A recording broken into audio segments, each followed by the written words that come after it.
Hello everyone, this is Terrence of the TSK at JesusFeet.com, and in this video I'm going to talk a little bit about what just went down.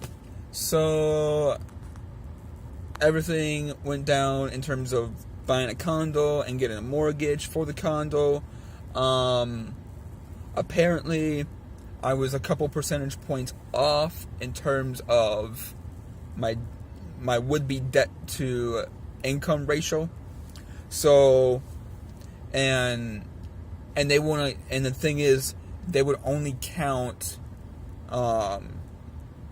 they wouldn't necessarily count my total income either. They would only count full-time work, so which means I would have to, in order to get this condo, I would have to show that I've been working at two places full time for at least the past couple years, and so which meant my current place plus McDonald's. So would they count McDonald's as if I was part time, but for for 6 years? Theoretically speaking, they could, but they wouldn't necessarily count that as, the underwriters wouldn't necessarily count that. But because of my income is enough for me, actually more than enough for me, personally, which I'm totally fine with. It's not the most lucrative job out there, but it's a job that I enjoy. It's a job that pays the bills.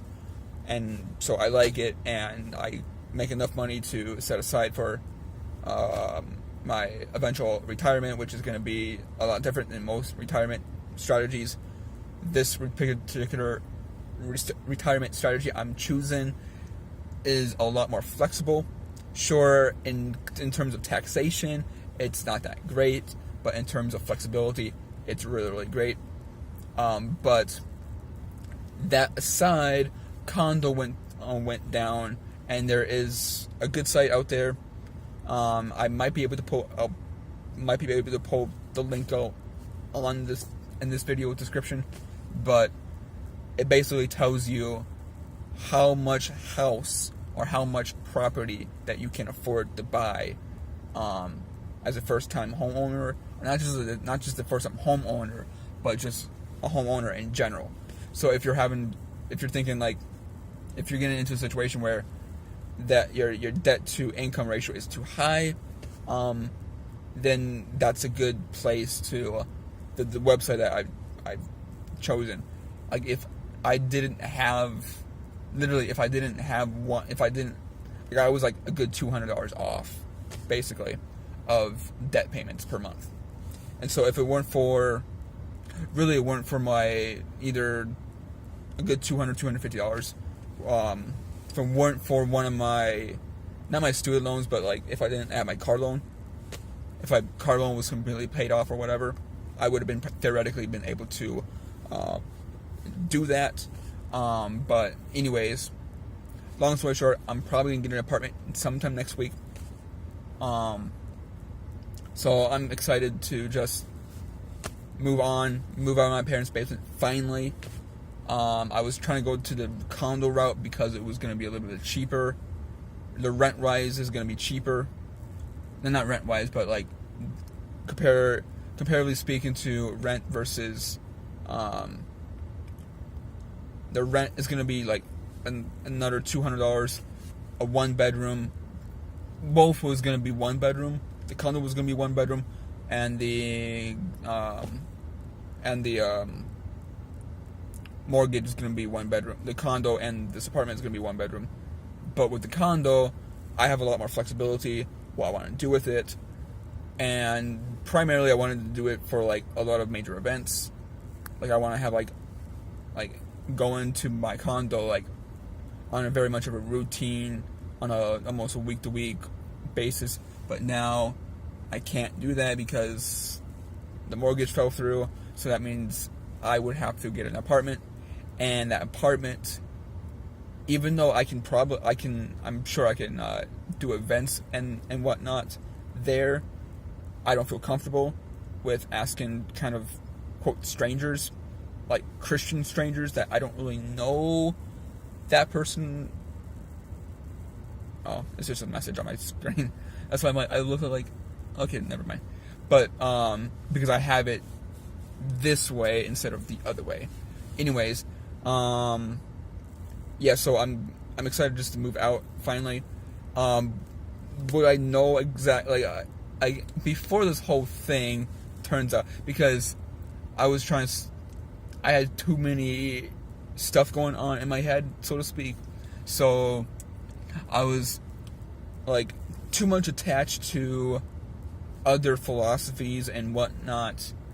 And this is kind of a major life lesson with me as a Christian, as a born again Christian, that I've been able to like, oh yeah, I had some idols in my life, and so, and like not necessarily like, it's not a well-known idol, but it was pretty much kind of an idol. I don't know how to describe it, but I was very much into politics, and then I dumped politics for philosophy, man's philosophy, and then I dumped that as well, and then just went Jesus alone, Christ alone, just focusing on Jesus alone.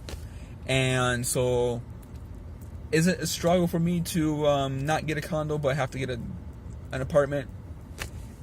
I'm not going to say it's an actual struggle, because I do realize that this is America, and America is a first world nation, and it has first world problems. So I cannot complain about anything, especially as an American. Like, you can't even like, biblically speaking, you cannot complain, okay? Biblically speaking, no one has the right to complain, okay? No one has the right to complain. No one has the right to complain, especially if you're living in a wealthy country, okay? Not just a wealthy country like some like Middle Eastern country that like exhibits a lot of wealth, but the rest of the nation is like super poor. But the whole nation as a whole is well off. Like, everyone in the nation is pretty much well off, enough to a point where they have food and water and shelter. Like, if everybody has decent food, water, and shelter, then you don't really have much to complain about.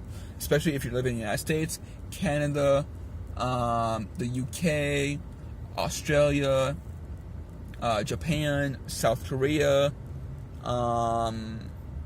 France, Germany, Norway, Switzerland, Spain, maybe, in most of Spain, most of Italy, like a lot of European nations, especially the more western, the more west the European nations are, the more western parts of the western, Belgium, if that's a country. I gotta remember if that's a country. I think it's a country. But anyways, that's a life lesson that I'm like, it's just like, my brother said that, man, you've been very, like, a bunch of crap. He's like, said something about like, that's a load of crap that you went through, and I'm like, yeah, kind of. But I do realize that we live in America, and there's nothing to complain about, especially Americans. So, anyways, that's that.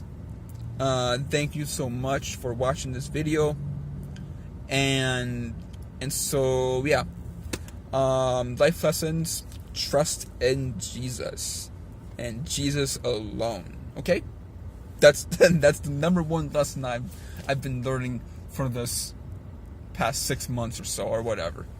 Like, especially this past summer, just dropping everything and just focus on Jesus alone.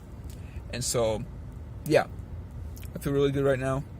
I'm about to hang out with my brothers in Christ, in the Twin Cities.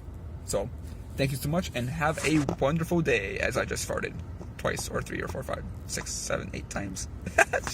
If you're hearing it, I don't know if you're able to hear it, but I farted. Okay. Have a blessed one.